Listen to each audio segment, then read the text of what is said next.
pasa con los hablantes tardíos.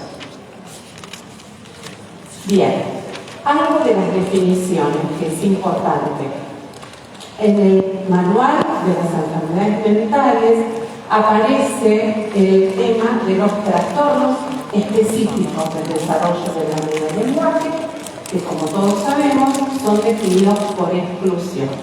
Son niños que cursan con importantes dificultades, que son persistentes y que son resistentes al tratamiento, que no pueden ser explicadas por ninguna de estas cuestiones, como ser trastornos en la audición, como pueden ser anomalías neurológicas, ni retraso mental, ni ninguna otra causa. Ahora bien, lo interesante, no aparece marcado este grupo de niños, pero sí aparece una aclaración, donde dan cuenta de que la no aparición de las palabras alrededor de los 2 años y la no posibilidad de elaborar o combinar palabras para producir oraciones son indicadores tempranos de un posible retraso. Es decir, aparece denunciada la dificultad, si bien no aparecen incluidos en un grupo. También otra cosa que pasa y que nos encontramos en la realidad, que en el DSM-5 en el año 2011 se incluyó un grupo de niños llamados con emergencia tardía del lenguaje, Late Language Emergency, es decir, que su aparición es tardía. Pero al año siguiente, esta denominación desapareció. Este grupo de niños fue incluido dentro de los otros trastornos que fueron agregados, que son los trastornos de la comunicación social, el trastorno del lenguaje y el trastorno fonológico. Dice que este grupo de niños pertenece a ese grupo, pero no hay una categoría específica.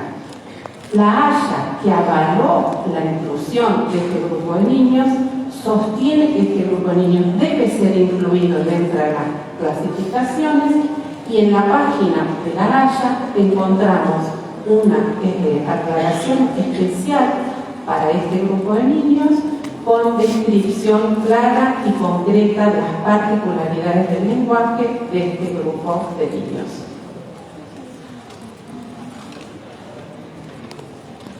Pero ¿qué es lo que pasa en la clínica? No incluyen ¿qué nos pasa en la realidad? En la realidad lo que nos pasa es que muchos padres nos llaman, vienen a la consulta sosteniendo que mi hijo no habla, que mi hijo habla poco, que nadie lo entiende salvo yo, que todos los amiguitos hablan un montón y que él no habla de la misma manera. ¿Sí? Y esto da cuenta de que en la clínica existe un grupo de niños que entre los 18 y los 30 meses continúa con un menor desarrollo del lenguaje, pero tienen conservadas las habilidades motoras, el juego simbólico y social y las habilidades cognitivas. Por el otro lado, yo nunca sé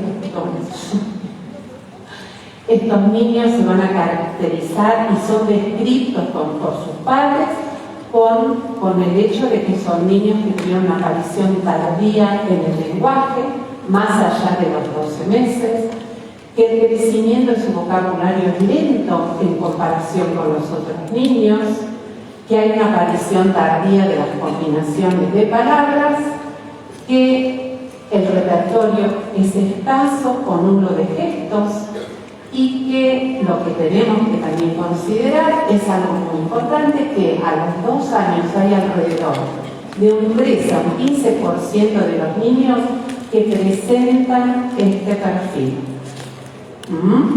Ustedes van a encontrar en la bibliografía distintas clasificaciones o distintos aspectos que incluyen los distintos autores, pero las particularidades en general de lo que nos presentan los papás apunta a este tipo de perfil.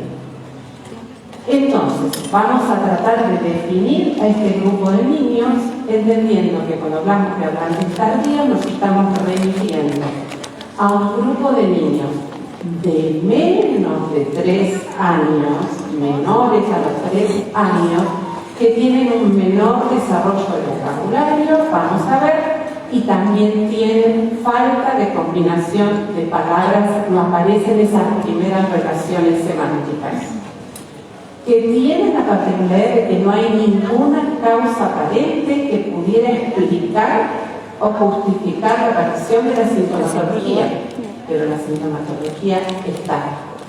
En general, el pronóstico es bueno, pero no para todos los niños, porque nos encontramos con 3 grupos bien diferenciados. Nos encontramos por un lado dentro de todos estos niños que yo recién describí, por lo que dicen los papás, es que hay un grupo de niños que evolucionan hacia la normalidad, hacia el desarrollo normotípico. Es decir, que este niño no habla, tarda en hablar, pero de pronto esperamos, como decían los pediatras, a los 3, a los 4 y después se nivelaron. Pero no todos evolucionan. Ese grupo de niños son conocidos como bloomers o de desarrollo lento. Hay otro grupo de niños, que en general son 2/3 de esos iniciales, que van a persistir con ciertas dificultades. Algunos de ellos van a presentar lo que conocemos como un retraso, es decir, una diferencia de tipo cuantitativo en relación al desarrollo fonológico, gramatical y semántico, ¿sí? Que tiende por mayor compromiso expresivo que comprensivo y que hablan algunos autores de que se trata de una cronopatía y que después, con estimulación, van mejorando. Pero hay otro grupo de niños que más tardíamente van a ser diagnosticados presentando un trastorno del desarrollo del lenguaje, ¿sí? Con las particularidades que conocemos acerca de los trastornos del desarrollo del lenguaje, que son la persistencia, la incidencia en otros aprendizajes y la resistencia a los tratamientos, y donde muchas veces el trastorno es de naturaleza mixta, a diferencia de lo que pasa en el retraso, que es más de naturaleza expresiva. Y que estos 3 grupos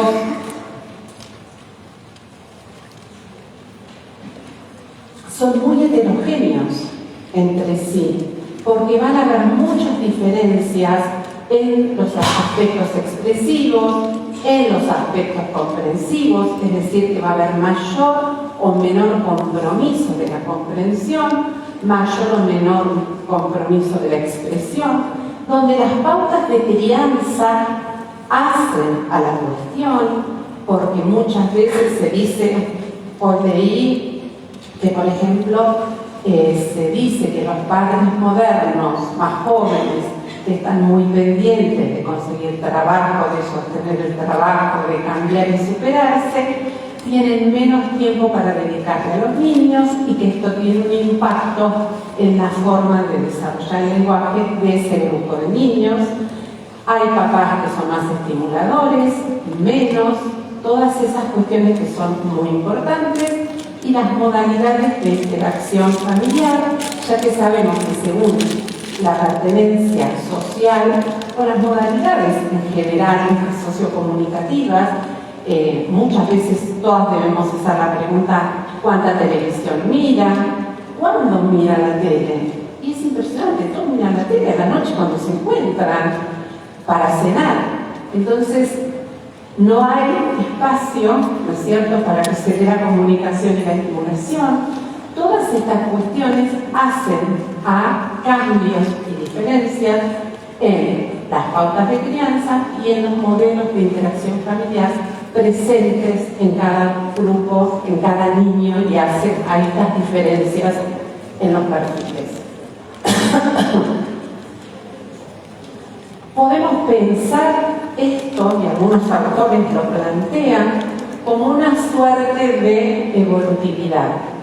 El niño que tiene un retraso inicial en el desarrollo del lenguaje, es decir, que su lenguaje no aparece entre los 18 y los 24 meses como es esperado, que no sabemos hacia dónde va a ir, que después, ¿no es cierto?, este lenguaje, estos aspectos que no aparecen, ¿no es cierto?, inicialmente entre los 18 y los 24, asociados a lo que veíamos, la explosión denominativa, el crecimiento en cierta velocidad del vocabulario, hace que allá a partir de los 24 meses hablemos de un inicio tardío.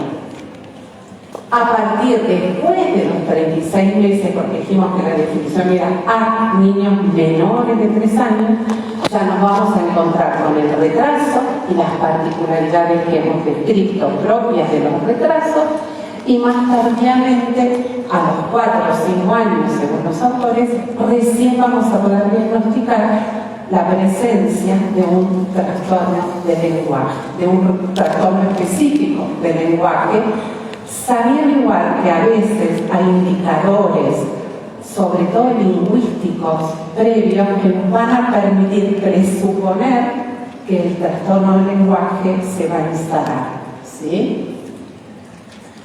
Con lo cual, desde esta perspectiva, en relación a la evolutividad, que algunos autores consideran y otros no, es que si consideramos desde esta perspectiva evolutiva, la emergencia tardía del lenguaje es parte integral del fenotipo trastorno del desarrollo del lenguaje. Y en relación a esto, por ejemplo, Aguado dice que no hay posibilidad de un trastorno del lenguaje que no haya debutado como un inicio tardío. Y algunos autores no están tan de acuerdo, pero son posturas. ¿Cuál es el perfil lingüístico de estos niños? El perfil lingüístico es, como vemos, entre el año y medio y los 2 años, la no aparición de por lo menos entre 10 y 20 palabras inteligibles. Es decir, que se puedan ser reconocidas por los otros y no solo por los papás que leen e interpretan amorosamente, suerte que lo hacen, estas producciones. Pero este niño que produce esas palabras de manera ininteligible no puede interactuar con los demás, porque los demás no pueden decodificar lo que está diciendo. A los 2 años, entre los 2 años y los 2 años 10, algunos autores hablan de 50, otros de 150, vimos antes 300 palabras según los autores, y ausencia de enunciados de 2 palabras es parte de las particularidades que vamos a encontrar y que nos van a hacer pensar en un Atlántico tardío. No, apagué, no puedo apagar, esto parece. Ok. ¿Qué es lo que pasa con la adquisición del vocabulario? Hay un retraso, como vimos, en todo lo que es, sobre todo, vocabulario expresivo. No hay aparición de la explosión léxica, que hablamos y la importancia que tiene, y lo que se produce es, y esto lo vamos a desarrollar mañana, tanto el mapeo rápido, que es lo que los niños aprenden tempranamente a poder asociar una palabra con su referente, y es lo que nos permite aprender palabras a una velocidad impresionante. Tanto el mapeo rápido como el mapeo lento, que es el aprendizaje de las palabras en las distintas exposiciones, en estos niños se hace más lentamente, ¿sí? Con lo cual la velocidad de la adquisición de palabras es, por lo tanto, sumamente lenta.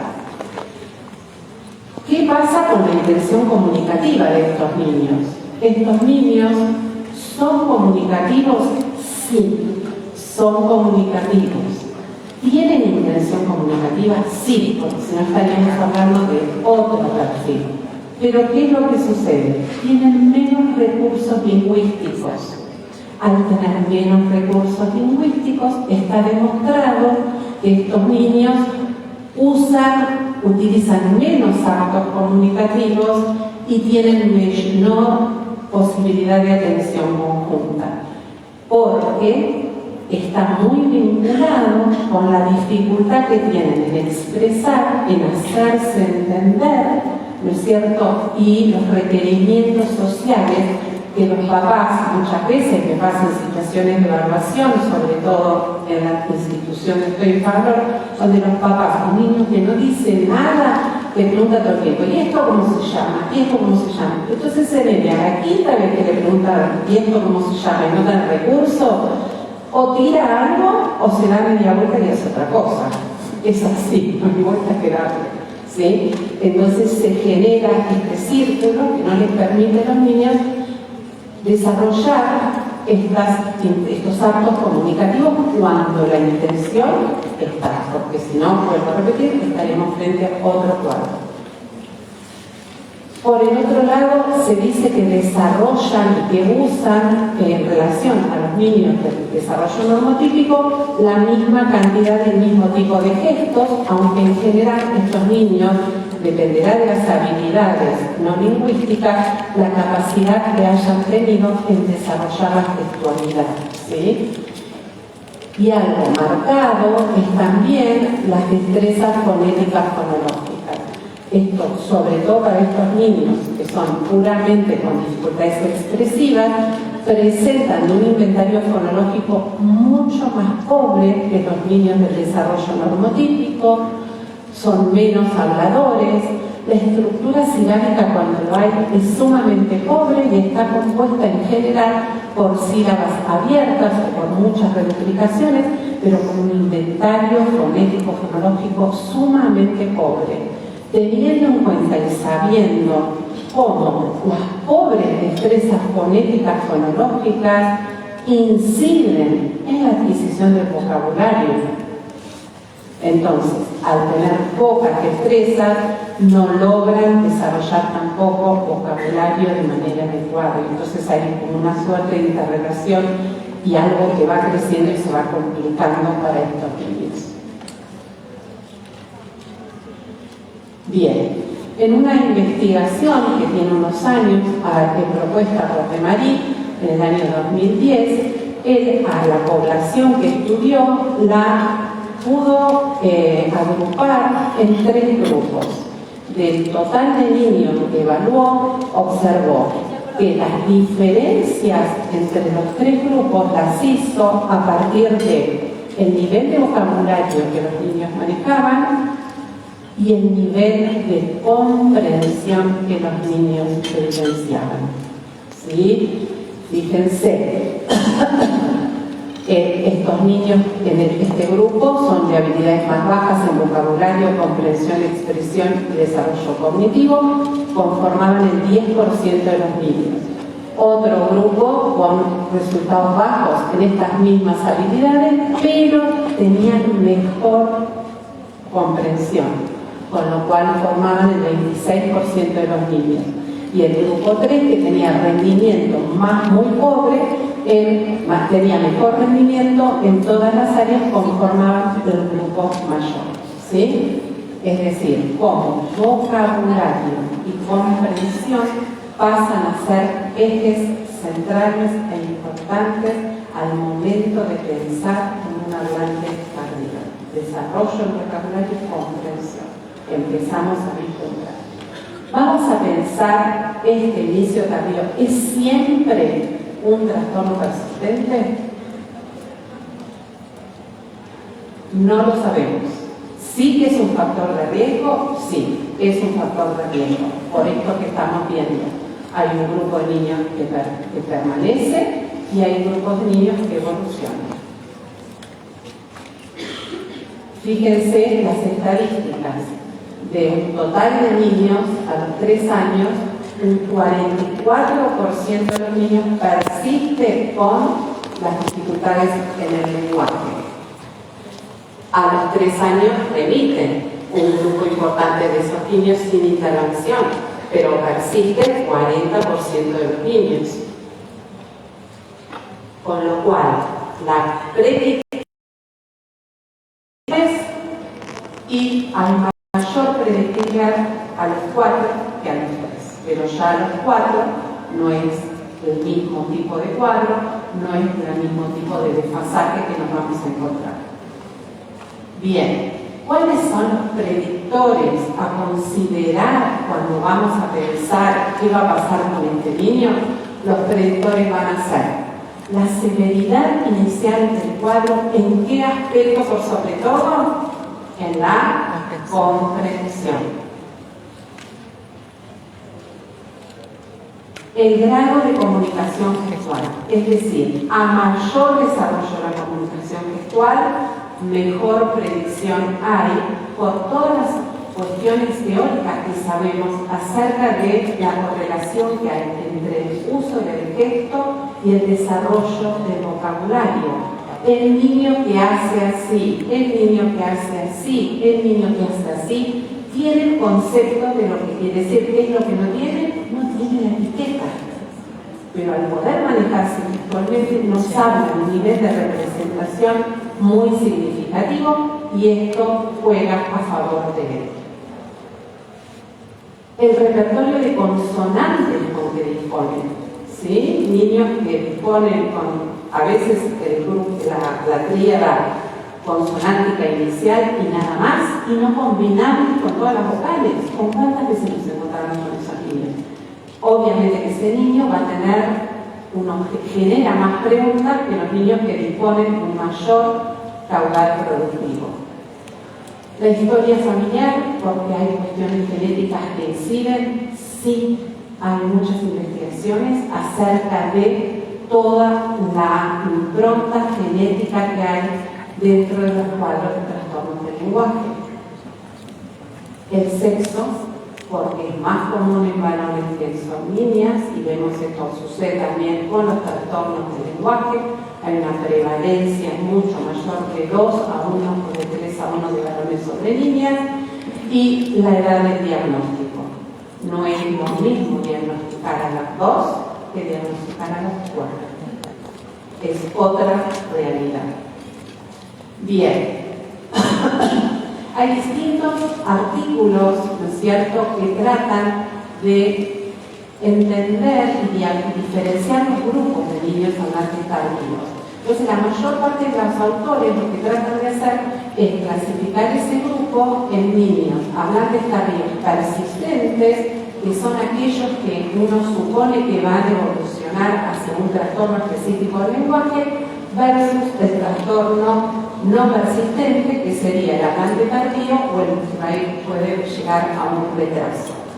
Y tratan de encontrar cuáles son los factores, ¿no es cierto?, que hacen a esto, cuáles son las claves que permiten pensar, ¿no es cierto?, en esta diferenciación de hablantes tardíos versus hablantes persistentes versus no persistentes, y por el impacto que esto tiene en el aprendizaje escolar, ¿sí?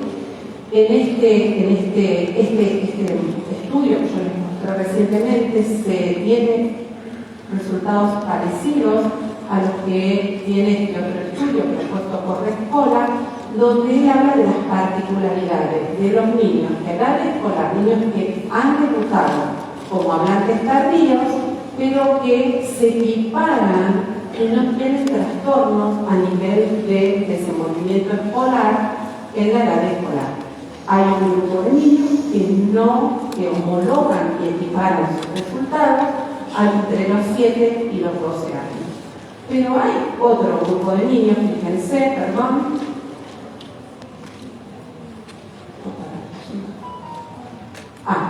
me pasaron un montón.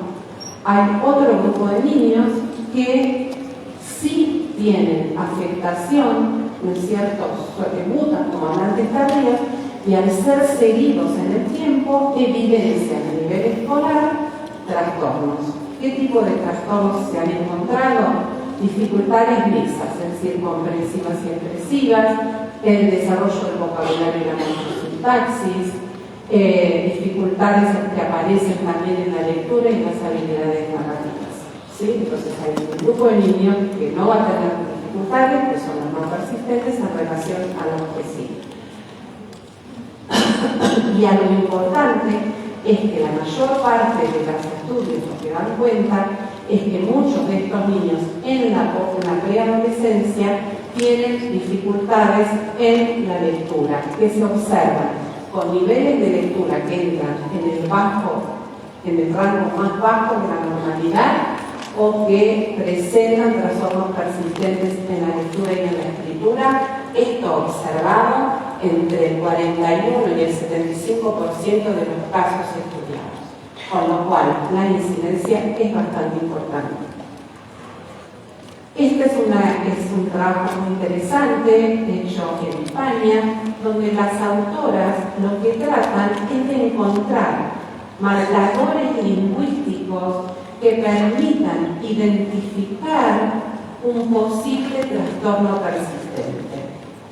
¿Cuál es la conclusión a la que llegan? Ellos estudian el lenguaje de estos niños en dos momentos evolutivos para ver qué es lo que pasa. Yo identifico algo, si hay algo que me permite identificar, yo puedo presumir y evaluar y pensar a partir de los resultados qué datos tengo que considerar para ver después la evolución.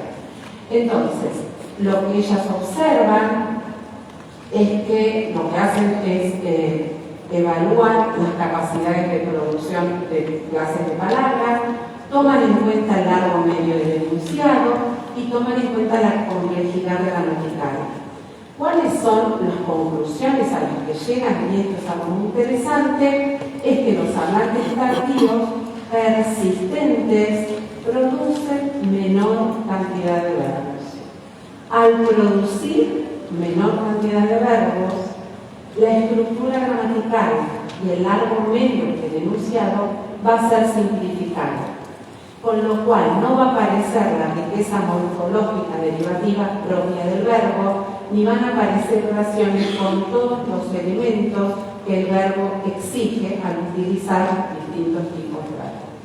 Esto, dicen, es un estudio preliminar, pero que resulta interesante en relación a poder identificar estas clases de palabras que están o que no están para la identificación de estos dos grupos, persistentes versus no persistentes. Este es otro estudio, ¿no es cierto?, de que hablan de cuáles son los predictores que van a permitir, este es un estudio que hizo Fisher de revisión de la bibliografía, cuáles son los predictores, ¿no es cierto?, que van a permitir identificar a los niños hablantes tardíos del resto, cuál van a ser desarrollo de los lenguajes, tanto lo expresivo como lo comprensivo, en función del inicio como hablante tardío. Lo interesante de este estudio, donde él encuentra como elemento particular vuelta la comprensión como el mejor predictor para el desarrollo del lenguaje expresivo. Otra de las variables que son predictores importantes es la cantidad de vocabulario que este niño va logrando desarrollar. Y el que menor peso tiene como predictor es las frases de dos palabras. Es decir, que tiene mayor gravitación el tema de la comprensión, el desarrollo del vocabulario, que la combinación de frases de dos palabras para tener identificar. Un trabajo también interesante de Acosta, que plantea como conclusión que los hablantes tardíos y los retrasos del lenguaje, ¿sí?, pueden identificarse tempranamente. Esta identificación temprana permite abordajes tempranos, a diferencia de lo que sucede con el retraso, con el trastorno del desarrollo del lenguaje, que sabemos que no puede identificarse hasta los 4 o 5 años. Y estos dos aspectos tienen implicancias importantes al momento del diagnóstico para la intervención. Las conclusiones de esta revisión y de esta tratada de poner en actualización es que claramente el inicio tardío es un factor de riesgo. ¿Para qué? Para que la adquisición formación en general escolar y para todo lo que es el desarrollo socioemocional, sabiendo de la implicancia del trastorno del lenguaje en las relaciones familiares, en las relaciones sociales, en el desarrollo de vínculos con los pares. Con lo cual se deriva claramente la importancia de la detección temprana. ¿Cómo vamos a hacer esta detección temprana? Evaluando cómo, a través de protocolos de oriente, así que podemos ofrecer a los papás para que completen, pero no debe faltar la observación directa del niño. La observación directa del niño que me va a permitir poder evaluar directamente y en interacción la intencionalidad comunicativa, el nivel de desarrollo del juego, el desarrollo del juego que es para los niños pequeños como el elemento diagnóstico por excelencia que me va a permitir entender el desarrollo cognitivo de este niño, en qué momento de desarrollo está, poder determinar en esa instancia los indicadores de alerta en relación a los trastornos del lenguaje, poder diferenciar ese niño entiende o no entiende, este niño sostiene o no sostiene la interacción, este niño logra tomar del otro elementos, gestos para enriquecer su funcionamiento o no. Para a partir de eso hacer una hipótesis diagnóstica y pensar en la toma de decisiones. La toma de decisiones tendría que ver con hacemos un seguimiento a corto plazo con indicaciones a los papás y hacemos una intervención mediada por padres, 2 meses evaluamos, 3 meses evaluamos y vamos viendo qué cambios hay. O no, este nene tiene muchos problemas, vamos a trabajar primero nosotros, vamos a ir ayudando porque hay cosas que sabemos que si no van a estar dadas, no van a poder permitir el desarrollo integral de este niño. Es una suerte de consideraciones que nos van a permitir llegar a la toma de decisiones más adecuadas y oportunas para este niño pequeño en construcción de su lenguaje, de su personalidad, de su desarrollo integral. Gracias.